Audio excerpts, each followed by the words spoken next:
ٹھیک ہے نا. لیکن اگر میں لوگوں کے ساتھ بیٹھا ہوں تو میں صرف ان کا ہوں, اور جیسے ہی میں وہاں سے اٹھ کے آتا ہوں میں صرف اپنا ہوں. یہ میری شخصیت کا وہ راز ہے جو میرے دوست, جو میرے جاننے والے ہیں ان کو پتہ ہے کہ ابھی ہمارے ساتھ بیٹھا یہ فل فلیج ہمارا ہے, سر سے لے کر پاؤں تک. تو اور بقول پروین شاکر کے کہ وہ ایک شخص جو کھو گیا, میں ڈھونڈتی ہوں کہاں پہ گیا, تو میں اس ٹائم آپ کے ساتھ ہوں, میں چلا جاؤں تو پھر میں کسی کا بھی نہیں. بہت ساری باتیں ہیں جو آپ نے اپنے اس جواب میں دی ہیں, جیسے سمندر کی طرح شخصیت کو ہونا. سمندر نا اپنی نمکین تاثیر رکھتا ہے, تو جس کی بنا پہ کہتے ہیں نا کہ نمک ایک ایسی چیز ہے کہ اس کا جو ہے احساس بھی ہم سوچتے ہیں تو تھوڑا منہ کا ذائقہ بدل جاتا ہے. تو آپ کی شخصیت میں ایک ایسا کون سا ایلیمنٹ ہے جس سے سب سوچتے ہوں گے کہ محسن راٹھور کی یہ شخصیت جو ہے, یہ پہلو جو ہے وہ بہت زیادہ نمکیات کی حامل ہے؟ کڑوا پن.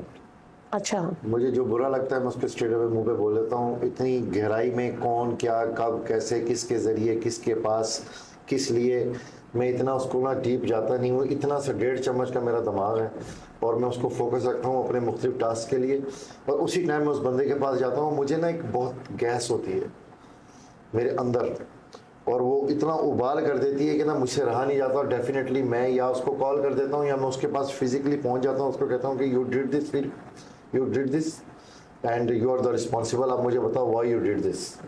اور جب تک وہ گیس میری نکل نہیں جاتی نا, میں اس کو دے کے اس کو اپنا ڈسٹ بن بنا کر واپس آ جاتا ہوں. پھر وہ میرے بارے میں کیا رائے رکھتا ہے, آئی ڈیفینیٹلی سوری ٹو سے ڈیم کیئر. مجھے کوئی احساس نہیں ہوتا. لوگ کہتے ہیں بے وفا ہیں آپ, وہ کوئی بات نہیں. مخلوق تو فنکار ہے اس درجہ کے پل میں, سنگے در کعبہ سے بھی اسلام تراشے, اور تو کون ہے اور کیا ہے تیرا داغ کعبہ بھی. لوگوں نے تو مریم پہ بھی الزام تراشے. چھوڑ دیں, ہمیں کیا ہے. آپ کی شخصیت کو دیکھ کے نا کچھ رومانویت, کچھ افسانوی ادب مجھے نظر آتا ہے. تو آپ کا مزاج جو ہے تھوڑا وہ تلخ ہے یا کچھ نہیں, میں ویسے 24 گھنٹے نا میں رومانٹک رہتا ہوں. میں ہر کسی کو دیکھ کے رومانٹک ہو جاتا ہوں. یہ پتہ نہیں میرے اندر, پتہ نہیں بچپن سے ہے. میں میری امی کی کچھ دوست آتی تھی تو میں ان کو دیکھ کے بھی رومانٹک ہو جاتا تھا خود ہی. اور اب میں بڑا ہو گیا ہوں تو اب میں نے رومانس کا یہ پہلو نکالا ہے کہ اب میں کائنات کی ان چیزوں میں سے حسن تلاش کرتا ہوں, چاہے وہ کچھ بھی ہو. تو اب جب میں کائنات کو ایکسپلور کرنے نکلا تو پھر مجھے پتہ چلا کہ یار یہ تو چیزیں بہت, اللہ تو ہر جگہ موجود ہے. ہم خواہ مخواہ ڈھونڈنے جا رہے ہیں کہیں دائیں بائیں, مسجدوں میں مندروں میں گھنٹیاں بجا رہے ہیں, سجدے کر رہے ہیں, شلوک پڑھ رہے ہیں, گیت پڑھ رہے ہیں. تو مجھے لگا اللہ تو میرے ساتھ ہی بیٹھا ہوا ہے. تو جب میں نے وہ قرآن کی وہ آیت پڑھی کہ نحن اقرب من حبل الورید, تو مجھے لگا کہ یہ تو بالکل ایسے گفتگو ہو رہی ہے آپس کے ساتھ. تو پھر میں نے اس کو فائنڈ کر لیا, اور اب میں اپنی ہر ایک چیز ٹوٹلی اللہ کو کہتا ہوں کہ اللہ میاں یہ مجھے, اس دن بھی مجھے 200 روپے چاہیے تھے, تو میں اس کو کافی دیر لگا رہا اس کے ساتھ. تو آخر اس نے مجھے 200 کی جگہ 2000 روپے دے دیے, کیونکہ میں نے کہا یار تو دے دے یار, تیری مہربانی ہے, چاہیے ابھی میں کس کے پاس جاؤں گا.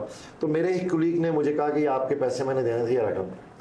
تو اور ایک دفعہ میں نماز پڑھنے کے لیے ہم کھڑے ہوئے تھے وہاں اوپر, تو میں نے ان سب کو بولا کہ آج میں نے کسی بڑے ہوٹل میں کھانا کھانا ہے. اللہ میاں کو میں نے بولا اللہ میاں میں ابھی تیرے پاس آ رہا ہوں, تو نا مجھے نا کھانا کھانا ہے. تو میرا کنیکشن مل گیا اور کال میری اٹینڈ ہو گئی وہاں. تو میں نے ان سب کو بتایا, شاید یہ لوگ بھی وہیں تھے. میں نے کہا آج تم دیکھنا میں کسی بڑے ہوٹل میں کھانا کھاؤں گا. اور میں نماز پڑھ کے فارغ ہوا, مجھے کال آ گئی کہ آ جائیں, آپ کی آفیشیلی تھا, اور میں وہاں چلا گیا. تو میں نے ان کو بولا دیکھیں اللہ کے ساتھ آپ کا کنیکشن مضبوط ہو جائے.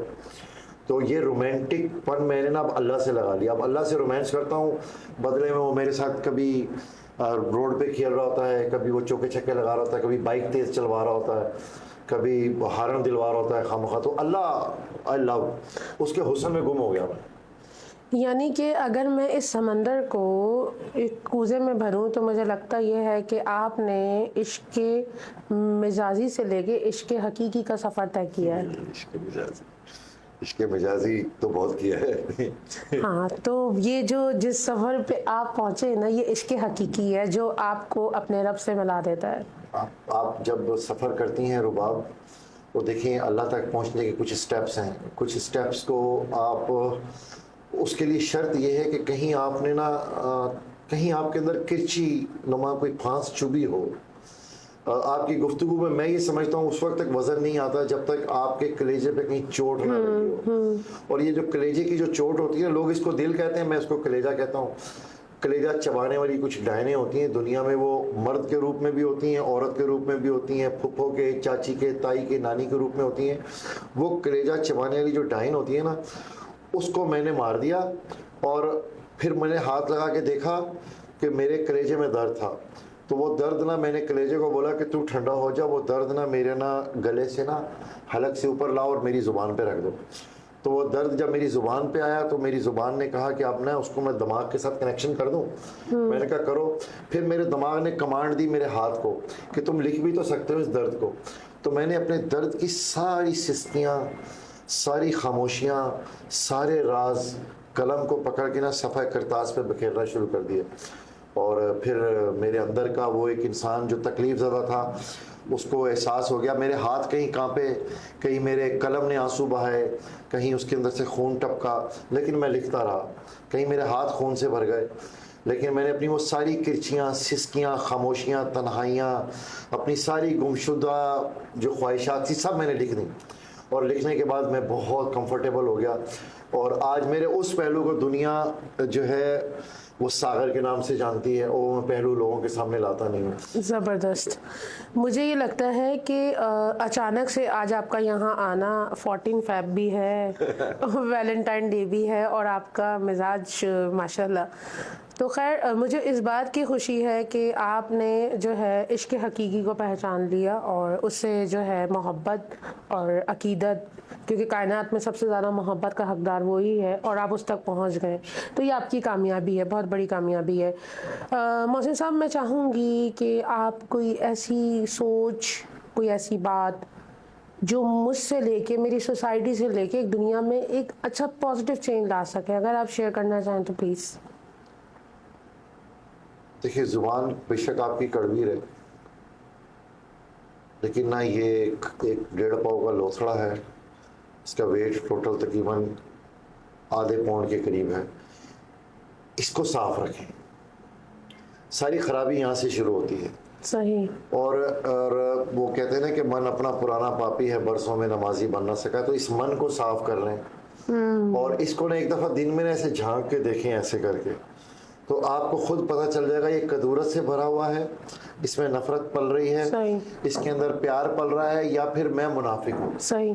تو وہ آپ کو خود آپ کا آئینہ بن کے آپ کو بتائے گا کہ ہاں تم منافقت کر رہی ہو. کہ دیکھیں اس کی خاصیت ہے, یہ آپ کو جھوٹ بھی بتائے گا, یہ سچ بھی بتائے گا. آپ نا زور سے ہاتھ رکھ کے بولے کہ میں نے کوئی غلط کام تو نہیں کیا, یہ بولے گا بدبخت آدمی کر کے تو آئے ہو, آپ نمازی بن کے گھوم رہے ہو یہاں پر بیٹھ کے, داڑیاں کیٹیاں چٹیاں تے پائے لمبے چوغے ہیں, تسبیح پڑھی مکاراں والی. تو یہ نہ کریں. صحیح. اتنے لمبے چوغے نہ پہنے یار. آپ یا تو کلین شپ ہو جائیں, ٹھیک ہے نا, یا حجاب اتار دیں بالکل, ٹھیک ہے نا, بالکل بے پردہ ہو جائے. یہ ڈرامے بازی نہ کریں. تو اس کو تھوڑا سا صاف کر لیں, اور بخدا اس کو صاف کرنے میں منٹ کتنا لگتا ہے, 1 منٹ لگتا ہے, یہ صاف ہو جاتا ہے. آپ اس کے پاس جائیں, بولے excuse me, I am so sorry, that's it. میں کبھی کسی سے معافی نہیں مانگتا تھا. ایون یہ کہ میرے والد صاحب دنیا سے یہ خواہش لیے ہوئے ہو گئے, کیونکہ ابو نے مجھے آگ کیا, اور میں نے نا کہا کہ ٹھیک ہے ابو میں نہیں آؤں گا. اور وہ اس حسرت کو, اور میں بھی اس حسرت کو لے کر آج بھی بیٹھتا ہوں کہ یار میں نے معافی نہیں مانگی, لیکن وہ میں ایک راجپوتانہ آنا ہے, وہ اس ضد میں رہا. لیکن میں اس کے بعد اتنا ٹوٹ گیا کہ مجھے کوئی سمیٹنے والا تھا ہی نہیں.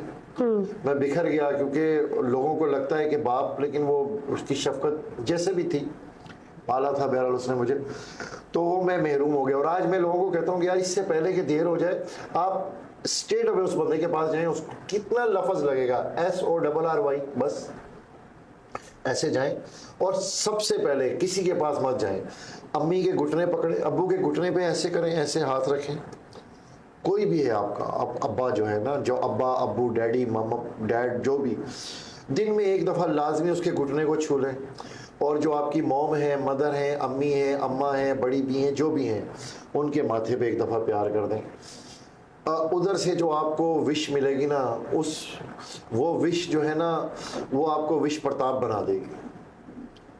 آپ اس جگہ پہ پہنچ جائیں گے جہاں پہ جانے کے لوگ خواب دیکھتے ہیں. اور اس سے پہلے نا اس کو صاف کر لیں. یہ یہ لازمی صاف کرنا ہے آپ نے. میرے ساتھ بہت سارے میرے کولیگ ہوتے ہیں، کہتے ہیں آپ ہر کسی سے ہنستے رہتے ہیں، مذاق کرتے رہتے ہو. او بھائی میں مر گیا تو کیا آپ مجھے برے لفظ برے ناموں سے یاد رکھیں گے؟ کم از کم آپ کے دماغ میں کہیں سے تو یہ نکلے گا نا کہ یار وہ شخص مر گیا، بڑا بزلہ سنجی تھا، بڑا شوخ آدمی تھا. ہاں نہیں یار وہ مر گیا، اچھا مر گیا یار، ہر وقت اس کے ماتھے پہ گولی پڑی رہتی تھی. تو اچھے الفاظ میں یاد رکھ لیں گے اس کو صاف کرنے سے. وہ یہاں پر ایک شعر یاد آ گیا نا کہ بچھڑا اس ادا سے کہ رت ہی بدل گئی، ایک شخص سارے شہر کو ویران کر گیا. بالکل ایسے ہی عکاسی ہے آپ کی شخصیت کی. میں آپ کی بہت ممنون اور مشکور ہوں کہ آپ نے اپنا قیمتی وقت دیا اور اس سوچ کو ظاہر کیا جو آپ کے اندر چھپی ہوئی تھی اور ہمیں اب معلوم ہو سکی. تھینک یو سو مچ آپ کے آنے کا اس پوڈ کاسٹ کے لیے. تھینک یو سو مچ. میں چاہتی ہوں اب آپ سے اجازت. بہت شکریہ. اللہ حافظ. تھینک یو جی. السلام علیکم و رحمۃ اللہ وبرکاتہ.